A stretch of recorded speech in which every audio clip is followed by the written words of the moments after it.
हनुमानगढ़ी से हमारे साथ महंत राजू दास जी भी जुड़ गए हैं। राजू दास जी, आपकी क्या राय है, 31 तारीख को पूजन होना चाहिए या 1 नवंबर को पूजन होना चाहिए?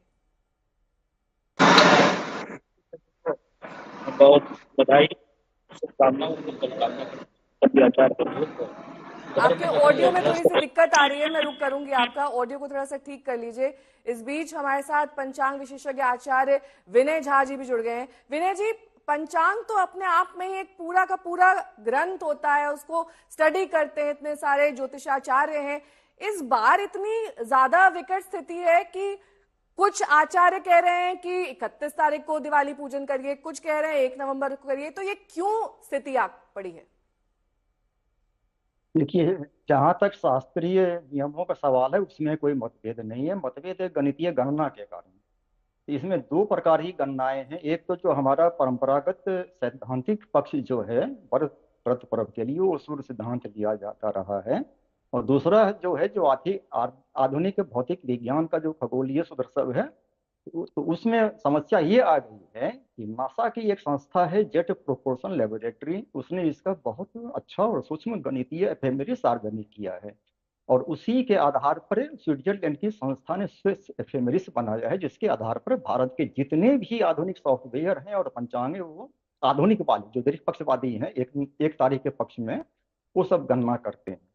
इन लोगों से गलती क्या हुई है, वो नासा से गलती नहीं, ये भारतीय लोगों ने, सॉफ्टवेयर वालों ने गलती की है कि जियो सेंट्रिक अमावस्या इन्होंने घोषणा कर दिया है। तो नासा जब अंतरिक्ष यान छोड़ता है तो उसे जियोसेंट्रिक भूकेंद्रिक गणना की आवश्यकता पड़ती है, नहीं तो उसका वो क्रूज मिसाइल या वो स्पेसशिप से भटक जाएगा। और हम लोग कुंडली बनाते हैं या व्रत पर करते हैं क्योंकि हम लोग भूतल पर रहते हैं, तो हमको भूतल वाली गणना चाहिए। तो नासा की एफएमएस में दोनों प्रावधान है, और ये जो भारतीय सॉफ्टवेयर सब हैं इनमें भी दोनों हैं। कुंडली ये लोग भूपृष्ठीय बना, जैसे आप बनारस में पैदा हुए हैं तो आप बनारस से अपना कुंडली बनाइएगा, भूकेंद्र से तो नहीं बनाइएगा। थोड़ा सा इसे सरल कर दीजिए ना विनय जी, क्योंकि हाँ, बहुत सारे तो आज तक के दर्शक हैं, हाँ, वो हमारे चैनल के माध्यम से आज जानना चाहेंगे किस दिन दिवाली मनाएं। हाँ, तो मैं 1 मिनट में स्पष्ट कर दूंगा। हाँ, ये भूकेंद्रिक गणना के अनुसार ये 6-18 सायों का प्रचार हो रहा है देश में। तो भूकेंद्र में यदि आप बनाते हैं तब तो दुनिया में सबकी एक जैसी कुंडली बनेगी। भूकेंद्र तो एक ही है पूरी पृथ्वी पर।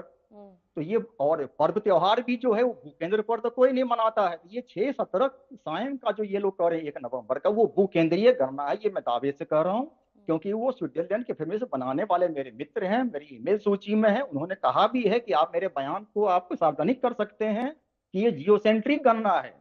तो हम लोग भूपृष्ठीय गणना लेंगे, जियोसेंट्रिक नहीं लेंगे। ये लोग जानबूझकर या अनजाने में गलत बात का प्रचार करके देश को दिग्भ्रमित कर रहे तो हैं। आपके मुताबिक 21 1 नवंबर को दिवाली है? नहीं, एक वाला गलत गणना के गलत कारण हो रहा गणना है है। वो। तो हाँ, वो 31 गणना ही तारीख गलत को है पूजा करनी चाहिए, वही पूजन का एकदम। सही दिन है। विनय बिल्कुल। पांडे जी भी हमारे साथ जुड़े हुए हैं। विनय पांडे जी की राय जान लेते हैं। प्रोफेसर साहब, जो विनय झा जी कह रहे हैं, आप उनकी बात से सहमत हैं या फिर आपकी अलग राय है? आ, मैं तो अभी विनय झा जी श्रेष्ठ हैं, गणित भी अच्छा जानते हैं, अच्छे विद्वान हैं। ये अपने वेबसाइट पे लिखे हुए हैं। इनका एक पंचांग मैं आपको दिखा रहा हूँ, ये देखिए, आदित्य पंचांग है। और इन्हीं के द्वारा इसके गणित करता और पंचांग करता यही है। ऐसे ऐसे 15 पंचांग इनके गणित के द्वारा प्रकाशित होते हैं पूरे देश में। और इसके कार्तिक मास की अमावस्या की जो तिथि है उसमें आप देख लीजिए 31 तारीख दिया है इन्होंने, क्यों लिखा है। और आज एक की बात ये क्यों कर रहे हैं, ये मेरे समझ से परे की बात है। सबसे पहली बात, विनय झा जी ने अपने इस पंचांग में, ये पंचांग हमारे हाथ में है और इसके गणित करता भी विनय झा जी हैं। बड़ी सम्मान के साथ मैं कह रहा हूँ, पता नहीं क्यों 1 तारीख आ रहे हैं। और दूसरा जो है लियोसेंट्रिक जियोसेंट्रिक भूगर्भीय और भूपृष्ठीय की बात करते हैं, वो मुझे पता है, क्योंकि जितने भी आचार्यों ने हमारे ज्योतिष शास्त्र में गणित की परंपरा से गणित गणना की है, गणित किया है, जिन्होंने भी, हमारे यहाँ आचार्यों को ऐसा नहीं था कि भूपृष्ठीय गणना नहीं पता थी। हमारे आचार्यों ने जितने भी हमारे ग्रहों की गणना की है और उसके द्वारा तिथि का साधन किया है, सब भूगर्भीय ही किया है। और उनको भूपृष्ठीय का भी पता था। इसीलिए उन्होंने कहा कि जितने भी दृश्य पदार्थ हैं, जो कुछ भी देखना है आपको, जैसे कि इक्लिप्स देखना है, ग्रहण देखना है, ग्रहों के उदयास्त देखने हैं, तो वो सब जो है उनकी गणना के लिए आपको भूपृष्ठीय लेना पड़ेगा। भूपृष्ठीय में लंबन संस्कार होता है, वो तिथि आगे तक बढ़ जाएगी। तो निश्चित ही अगर भूपृष्ठीय लेंगे तो आगे तक बढ़ जाएगी, लेकिन व्रत पर्व निर्धारण इत्यादि में भूपृष्ठीय ग्रह नहीं लिए जाते हैं, ये इनको पता है, लेकिन पता नहीं क्यों 1 तारीख की कह रहे हैं, मुझे नहीं समझ में आ रहा है। ये अच्छे विद्वान है, इनको पता है, हमारे शास्त्रों में भी लिखा है, जिस सूर्य सिद्धांत को लेकर के ये ग्रह गणित बनाते हैं और जिस सूर्य सिद्धांत को हम लोग विश्वविद्यालयों में पढ़ाते हैं, उन्हीं के अनुयायी कमलाकर भट्ट जी भी हैं। उन सबने कहा है कि भूगर्भीय गणना से ही हम तिथि, व्रत पर्व इत्यादि का निर्धारण करें, और उसके अनुसार 31 तारीख को ही हो रही है। दूसरा एक बात और कर दूं, राजीव मिश्रा जी अभी बात कर रहे थे कि वो वहां पर इन्होंने लिखा हुआ है धर्म सिंधुकार ने कि सूर्योदयम व्याप्य अस्तोत्तरम घटिका मिति दर्शेन संदेह। ये सामान्य वचन है, ये तब के लिए है जब पूर्व या पर में पूर्ण प्रदोषक काल व्यापिनी अमावस्या नहीं मिल रही है। आचार्यों ने स्पष्ट लिखा है। देखिए चित्रा जी, आपको मैं एक बात बता दूं, नेहा नाम है पहले मेरा। नेहा जी, नेहा जी, मैं आपको बता दूं कि एक बात सबसे पहले हमें ये देखना होगा कि ये प्रदोष काल क्या है।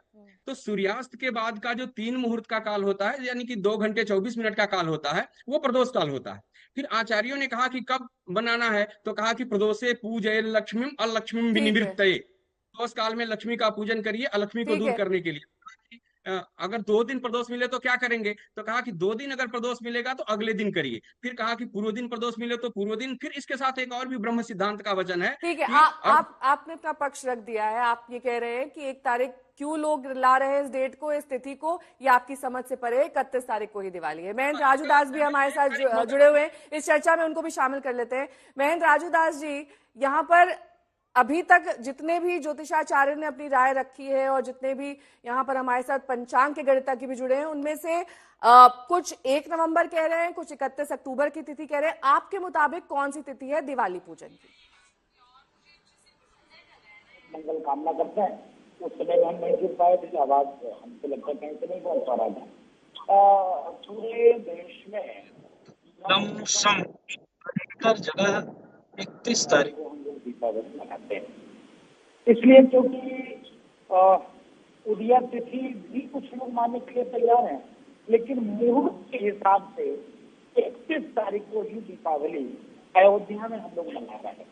हम लोग इसको हनुमान जयंती एक दिन पहले के दिन हम लोग हनुमान जी की जन्मोत्सव मनाते हैं इस तरफ इस क्षेत्र में। तो 30 को हनुमान जयंती मना रहे हैं, 31 को दीपावली का ये मुहूर्त पावन मुहूर्त है, तो इसके नाते हम लोग 31 तारीख को मना रहे हैं। ठीक है, आपके मुताबिक 31 तारीख को दीपावली का त्योहार मनाया जाए।